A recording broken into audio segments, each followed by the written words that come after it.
تو بغیر کسی سبب کے تمام تر طاقتیں اور قدرتیں وہ صرف اور صرف اللہ کے پاس ہیں. اللہ کے علاوہ جتنی مخلوق ہو، چاہے وہ فرشتے ہوں، چاہے وہ پیغمبر ہوں، چاہے وہ اولیاء کرام ہو، چاہے وہ عام انسان ہو، وہ تمام کے تمام کچھ کرنے میں سبب کے محتاج ہیں. اس لیے یہ بات خوب اچھی طرح ذہن میں رکھیں کہ جب ہم کسی کو مدد کے لیے پکارتے ہیں تو ہر قسم کی پکار شرک نہیں ہے. اگر آپ پولیس کو مدد کے لیے پکارتے ہیں تو یہ عمل شرک نہیں ہے، کیونکہ آپ جب پولیس سے ہیلپ مانگ رہے ہیں تو آپ کا یہ نظریہ ہے کہ پولیس ان موجودہ دور کے جدید وسائل اور اسباب کو اختیار کر کے آپ کی مدد کرے گی. یہ آپ کا نظریہ نہیں ہوتا کہ پولیس کے پاس کچھ بھی نہیں ہے پھر بھی مدد کر لے گی. اگر آپ اس جذبے سے پولیس کو پکاریں گے کہ جیسے اللہ آپ کی مدد کرنے میں کسی سبب کا محتاج نہیں ہے، ایسے ہی پولیس بھی کسی آپ کی مدد کرنے میں سبب کی محتاج نہیں ہے، تو پھر یاد رکھیے اس جذبے سے پولیس کو ہیلپ کے لیے پکارنا بھی شرک کہلائے گا.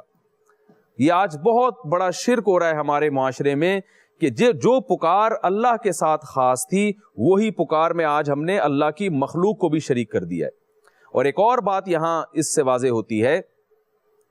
کہ جب کسی کو اس جذبے سے پکارا جاتا ہے،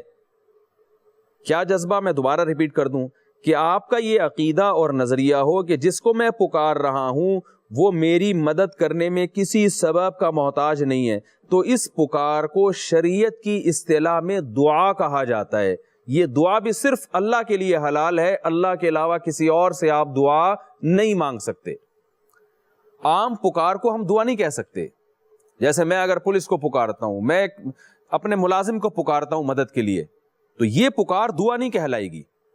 اللہ کو پکارتا ہوں تو یہ پکار دعا کہلائے گی. کیوں؟ اس لیے کہ جب ہم اللہ کو پکارتے ہیں تو ہمارا یہ نظریہ ہوتا ہے کہ اللہ میری مدد کرنے میں کسی سبب کا محتاج نہیں ہے. وہ مدد اس کی مرضی ہے کہ وہ کسی سبب کے ذریعے کرے یا بغیر کسی سبب کے کرے، یہ تو اللہ کا کام ہے. لیکن ہمارا یہ جذبہ ہوتا ہے کہ اللہ سبب کا محتاج نہیں ہے.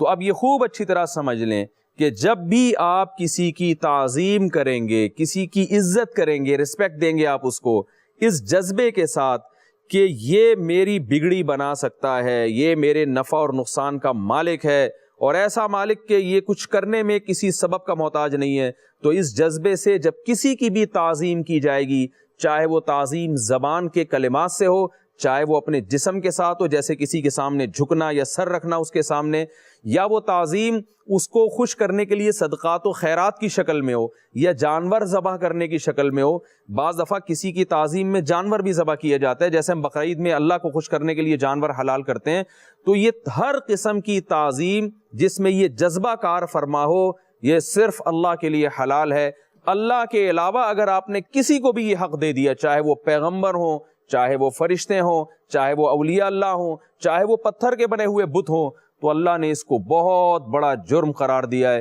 کیونکہ اللہ یہ کہتا ہے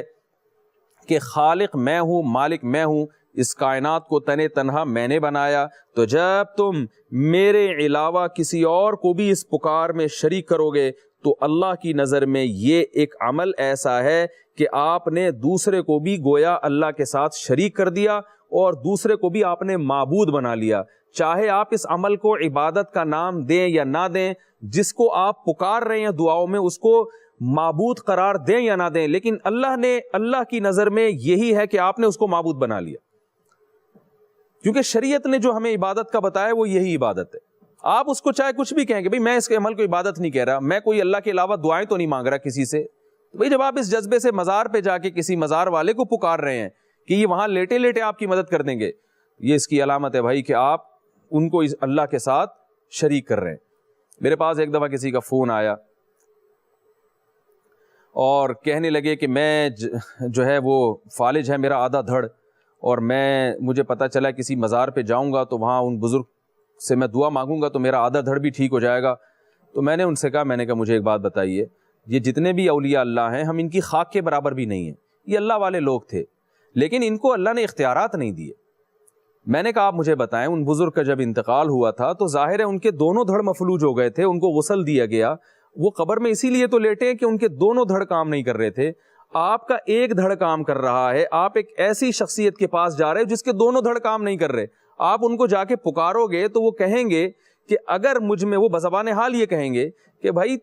اگر مجھ میں ایک دھڑ کو صحیح کرنے کی طاقت ہوتی تو کیا میں اپنے دھڑ کو صحیح نہ کر لیتا؟ تو اہل اللہ سے محبت کا ہمیں حکم ہے، ان کی تعظیم کا ہمیں حکم ہے، ان کی گستاخی جائز نہیں ہے، لیکن ان کو اللہ کے ساتھ عبادت میں شریک کر لینا اس کی اسلام قطعاً اجازت نہیں دیتا۔ تو اس لیے خوب یاد رکھیے، یا ایھا الناس اعبدوا ربکم، اے لوگوں اپنے رب کی عبادت کرو، ومن یدعو مع اللہ الہا آخر، اللہ نے کہا جس نے اللہ کے سوا کسی کو پکار اس تفصیل کے ساتھ جو میں آپ کے سامنے میں نے پوری بیان کی ہے، لا برہان لہ بہ فانما حسابہ عند ربی، تو پھر اللہ اس سے قیامت کے دن حساب لے گا۔ اور اسلام میں سب سے بڑا جرم شرک ہے کہ اللہ کے ساتھ کسی کو عبادت میں شریک کیا جائے۔ یہ چیز ہے جو اسلام کو دیگر مذاہب سے ممتاز کرتی